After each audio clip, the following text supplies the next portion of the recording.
Kali ini saya akan membahas mengenai prosedur audit penilaian kesehatan bank syariah,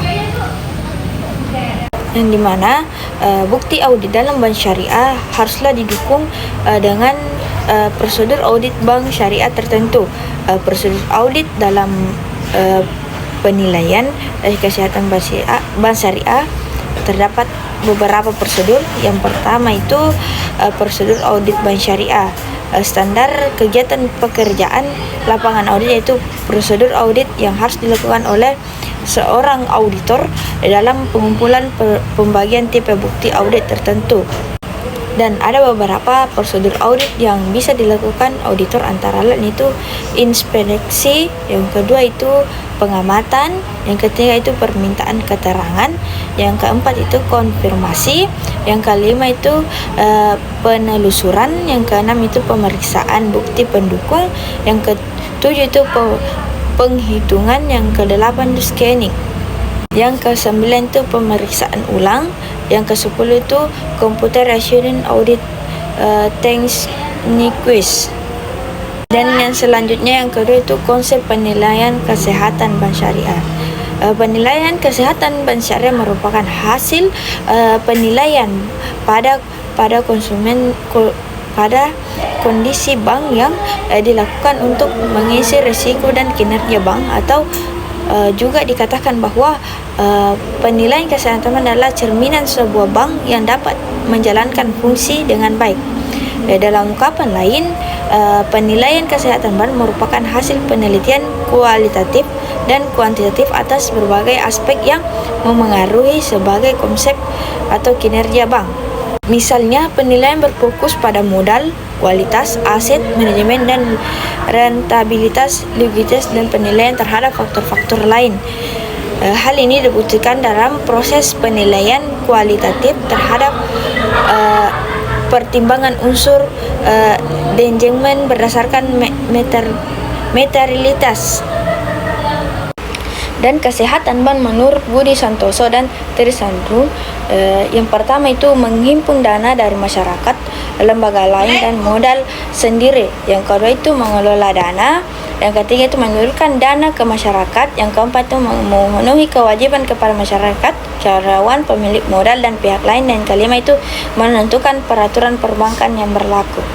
Penilaian kesehatan bank sangat erat dikaitkan dengan proses pemenuhan peraturan perbankan. Peraturan terhadap bank syariah adalah beberapa ketentuan kehati-hatian dapat diuraikan. Yang pertama itu risiko kewajiban menyediakan modal minimum. Bank Perkreditan Rakyat atau BPR diwajibkan agar memenuhi risiko kewajiban penyediaan modal minimum, di mana Gerut AS ratio minimal 8% yang dihitung dari perbandingan antara modal dengan aktivitas pertimbangan menurut rasio. Dan yang kedua itu penempatan batas maksimum pemberian kredit atau pembiayaan. Penetapan batas maksimum pemberian kredit pembiayaan, yakni ketentuan batas maksimum penyediaan dana memberikan dengan perlakuan oleh bank pada peminjam atau kelompok peminjam tertentu. Yang ketiga itu menentukan kualitas aktivitas produk. Menentukan kualitas aktivitas produk merupakan penanaman dana bank dalam kegiatan kredit atau pembiayaan. Standar Bank Indonesia akan menyiapkan dana antara bank dengan penerapan prinsip yang lebih hati-hati. Yang keempat itu kriteria penyisihan penghapusan aktiva produktif. Kriteria penyisihan penghapusan aktiva produktif yaitu penyisihan yang wajib dibentuk oleh Bank Perkreditan Rakyat sebagai penutup risiko kerugian terbesar. Penyisian penghapusan digolongkan lancar, tidak termasuk standar Bank Indonesia. Yang kelima itu kegiatan restribusi kredit. Kegiatan restrukturisasi kredit pembiayaan dapat dilakukan seorang debitur dapat mengalami kesulitan pembayaran pokok dan atau bunga kredit atau bagi hasil dan debitur yang memiliki perspektif usaha yang baik dan mampu memenuhi kewajiban setelah kredit dibiayai dan direstrukturisasi.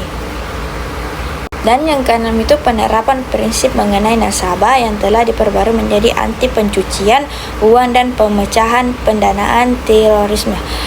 Bank seharusnya menerapkan dan mempunyai kebijakan mengenai anti pencucian uang atau APU dan pencegahan pendanaan terorisme atau PPT dengan catatan menetapkan prosedur penerimaan, identifikasi dan memantau rekening transaksi serta menjamin risiko yang berkaitan dengan penerapan prinsip mengenai nasabah. Selanjutnya itu adalah C. Peraturan Kesehatan Bank Syariah. Berdasarkan Undang-Undang Nomor 10 Tahun 1998 mengenai perbankan, pembinaan dan pengawasan bank yang dilakukan oleh Bank Indonesia. Yang pertama itu, bank wajib memelihara tingkat kesehatan bank sesuai ketentuan kecukupan modal. Dan yang kedua itu memberikan kredit atau pembiayaan berdasarkan prinsip syariah berdasarkan prinsip syariah. Dan yang ketiga itu bank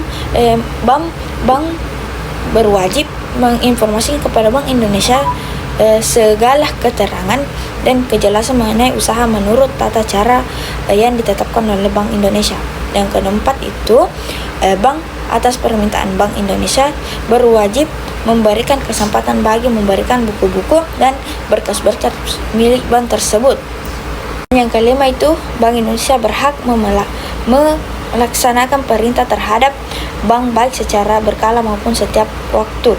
Yang keenam, kewajiban menyiapkan kepada Bank Indonesia neraca menghitung laba rugi tahunan dan penjelasannya. Dan yang ketujuh itu bank berwajib mengumumkan neraca, perhitungan dan laba rugi dan waktu dan bentuk yang diterapkan oleh Bank Indonesia.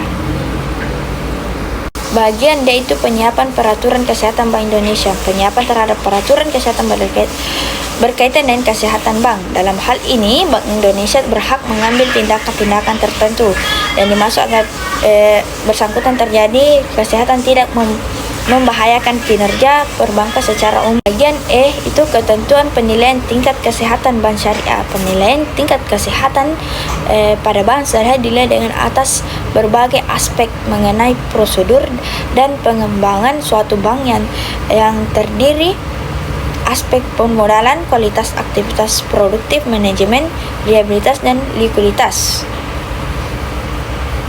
Dan F itu analisis kapital, di mana analisis kapital merupakan cerminan modal dalam penghasilan laba.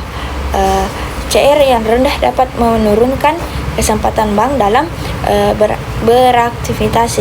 CR dapat diperoleh dari rumusan perhitungan, di mana perhitungan adalah CAR sama dengan modal bank dibagi aktivitas pertimbangan menurut risiko dikali 100. Sedangkan Financial to Deposit Ratio mengukur kemampuan dalam memenuhi pembiayaan dengan pemanfaatan DPK